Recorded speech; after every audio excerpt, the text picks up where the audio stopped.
Okay, lesson 25. Basically, we're doing derivatives. The constant multiple rule for derivatives, so how to take a derivative when there's a constant out front, still using our same derivative with the power rule. The derivatives of sums and differences, how to take derivatives when you have multiple terms added and subtracted. And then the back side that I said we're not really going to do much with is the proof of the derivative of a sum. I'll mention it and point a couple of things out, but we're not doing anything fancy with the back side. Okay? So all of these derivatives are basically building on the one derivative rule you already know. And what's the derivative rule we already know? If it's, say, x to the fifth. It's what? Okay, so if you're given x to the fifth, here, hold it like this. Okay, so if f of x is x to the fifth, then f prime of x is, because you move the 5 out front and you subtract 1 from the power. Yep. Okay, that's all back in our brains. We remember it. Okay, so the constant multiple rule, officially how they write it is that if you're doing the derivative of a constant times f of x, basically it says you take the constant, move it out front, and then take the derivative. That's kind of fancy. We honestly won't do that once we get into it. But I'll show you what they mean here. So right here, if we're trying to find f prime of x, what this rule is basically saying up here is that you're going to move the 20 out front and then take the derivative of x to the 15th. So in notation purposes, it'd be 20 times the derivative of x to the 15th.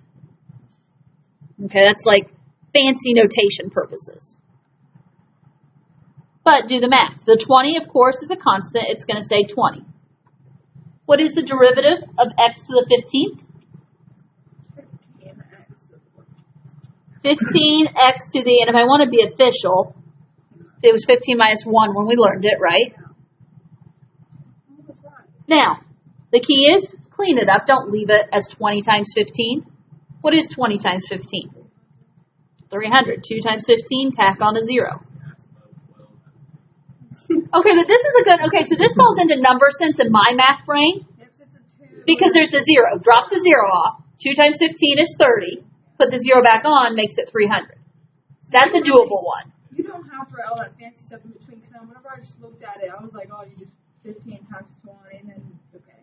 All right. Yes, so on the next ones, what you'll see me doing is, yeah, I won't necessarily write, I might write 20 times 15 if my brain needs a moment to catch up, but it's not required. Speaking about the number sense stuff, during your learning at the understand one of the workers, he sounded like he was literally typing 500 times 1 into a calculator. Oh, no. Oh, no. Unfortunately, You gotta be sure. that is possible. You gotta make sure. You know, okay. Find f prime of x and g prime of x given a is f of x, or a is our f of x. I'm reading that weird. I quit. F of x equals 3x square root of 2. Find f prime of x. Is that better? So, this is going to work out a little weird, but it's still the same process. What do we do?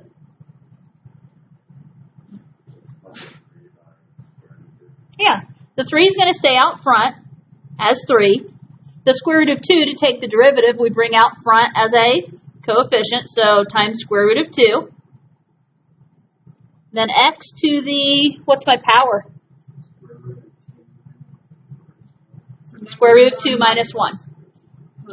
Can we do square root of 2 minus 1? Only if we want a irrational decimal. And I don't want an irrational decimal. So, the only way I can really clean this up is not much other than I put a multiplication dot here just to show but I don't really need that. So you really can't clean it up. It's because 3 times radical 2 is 3 radical 2, x to the square root of 2 minus 1. And so that's one of those examples. Did you really have any work to show? No. No, you probably went straight to your answer, and that's fine. B, part B. G of x is negative 14x to the negative 15th. We're finding G prime of x. Okay, talk me through. So we multiply negative 14 by negative 30 to get 210. Okay, so he says I'm going to do negative 14 times negative 15. And he says I'm going to get 210. Did your brain do that, or did the calculator do that? Better plug it into the calculator, Trevor. And you do Calculator right x, Yeah, I put the calculator here, and I did it just to check and make sure it's x to the negative 16. And then x to the what? Negative 16. Do we agree with Mallory's negative 16? Yeah, it's negative 15 minus 1. And negative 15 minus 1 is negative 16. Now, I have this in one way written. Point out my mistake. Yeah, I did the exact same thing. I'm not gonna lie to you. Oh. And then Did you do that because you were copying down what I No, it wasn't. said? I literally wrote 210, and then I wrote negative 16, and then I did a little squiggly line. Okay, 210x to the negative 16. Now, and the only reason I think I noticed, otherwise I probably would have just moved on and left it, I was going to say, or another way to write that, if we don't leave the negative exponent in, is what? 210 over x. Yeah. 210 over x to the 16th. That would work as an equivalent answer, correct?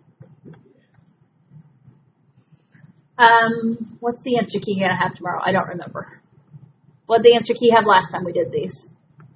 I don't remember. I think some of them they did. The answer key goes with the negative exponent. Yeah, I've seen both actually. Now that I think about it, though.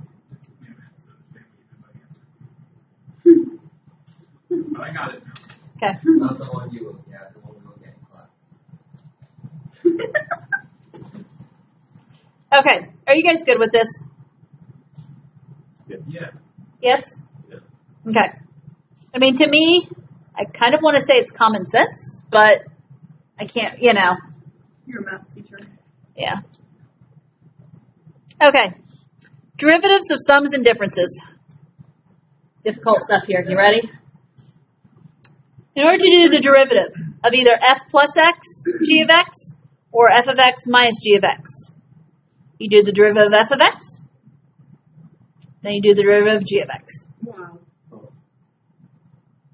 Yeah, that's common sense. Okay.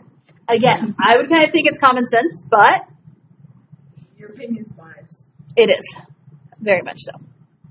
So, let's try example 25.3. Find dy dx. Where? You don't like this one? I'm just playing.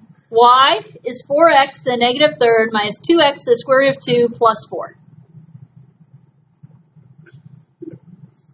So, derivative of y is listed as dy dx. One term at a time. What's the derivative of 4x to the negative third? X to the negative 4. Okay. Negative 12 x to the negative fourth. Or did I need, no, I don't need to write that out as 4 times negative 3, do I? Now, what about minus 2x square root of 2? What's that derivative?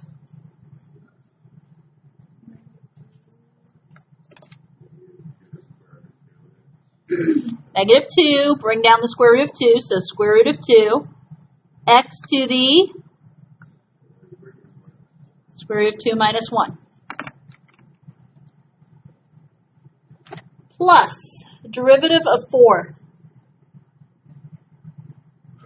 this one. It's a lot different. That's right. It's 4. It's not 4. It's nothing. There's no X. Negative 50. So What is it, Daryl? Hold on. Give Daryl a chance. what do you mean there's no X? I mean, there's invisible X. Invisible X to what power? Wait, X is 0. 0, yeah. X is 0. And so when you bring the 0 The answer's out 0. front, 0 times 4 is 0. And so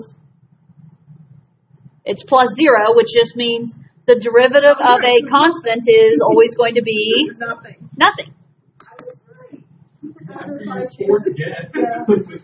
Okay, so I would write this as dy dx is negative 12 x to the negative 4th minus 2 square root of 2 x to the square root of 2 minus 1. Okay? Think about the other thing. Another way to think of this. The line y equals 4. What does the line y equals 4 look like?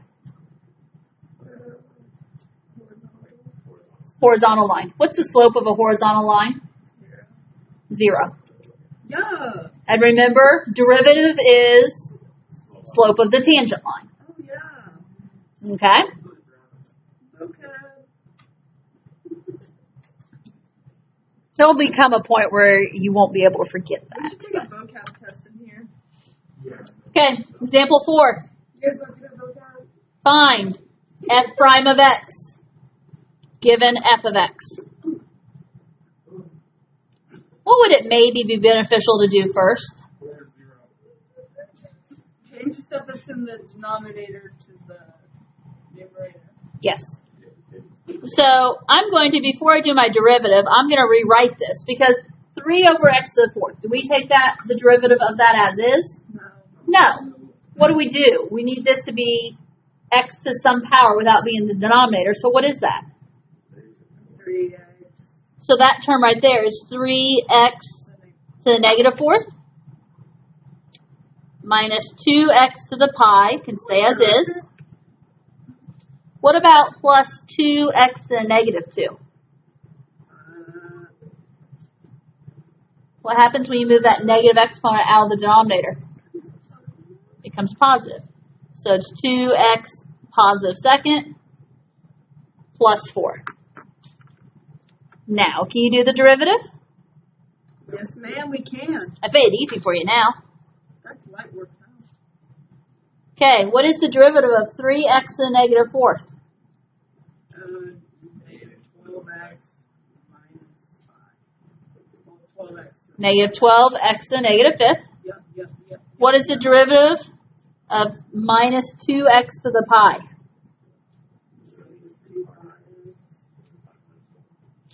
Minus 2 pi x to the pi minus 1. Derivative of 2x squared. 4x. Plus 0. Derivative of 4. 0. Don't forget your x.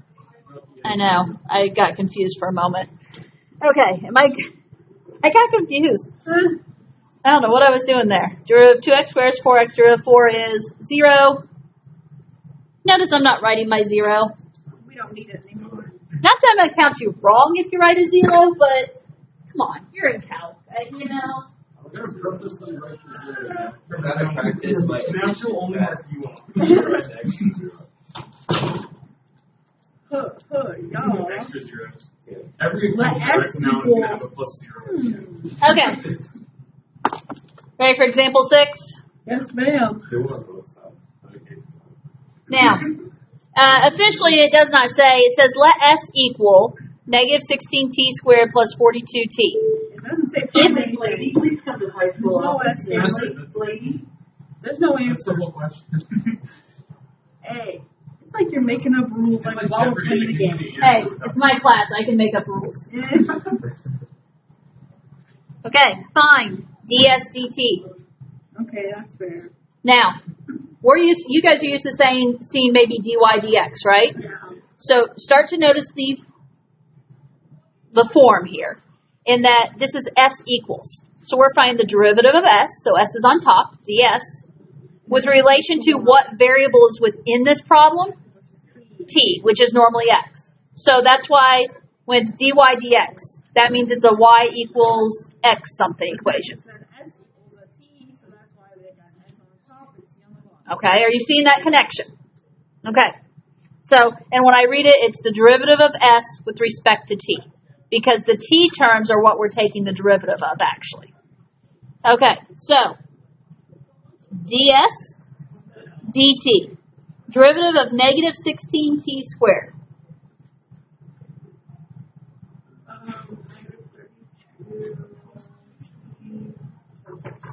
Okay, negative 32 t to the first, which, do I need to write the first? Nope. I do not. Derivative of 42t. 42T. We do. Have you checked in with study hall? It stays the same. You just came from there? Okay. Yeah, that's probably it. So, let me find where I put it. Yeah. Because I prefer that you stay down here to take it. Or at least Because anything is really power. Are you guys arguing the answer amongst yourselves? No, because I'm always right. I'm glad you remembered, because even though I have a note written right there. I was just louder than you. Oh, we forgot. I was just louder Now, than you. I did allow them. Do you ever get one? He walks up there Well, I like, got the other one. The one that says, oh, Okay. where are those 45 degrees? whatever he was like, right? Just here. Okay, in the calculator. Yeah. Yes. Do you have your phone with you? No. Okay. Mr. Pivot is like, There you go. I don't know. Okay. This is as a test. As a test. Okay. Gravity, physics. Refocus. Sorry. Okay. So, as I walked away, the derivative of negative 16t squared became negative 32t. Uh-huh. Plus the derivative of 42t. 42. Yeah. Sorry. Now, he says we have decided, so is this a group agreement? Okay, so because officially, this is 42t to the first. Right. No. Okay, so we don't need to write x to the 0. Okay, good. The council has decided. That's good. Jameson walked in at the right time. You could give them time to argue over it, and then I don't have to. Yeah, pretty much. God forbid Vincent gets on this recording. He's gonna be like, This recording's going to be bad. Sorry, Vincent, if you listen to this one, because. my bad, G. Okay, now, in all honesty, I'm not writing anything out here on the back. I was just going to talk you through it a little bit. Okay? It's just a proof of the derivative of a sum.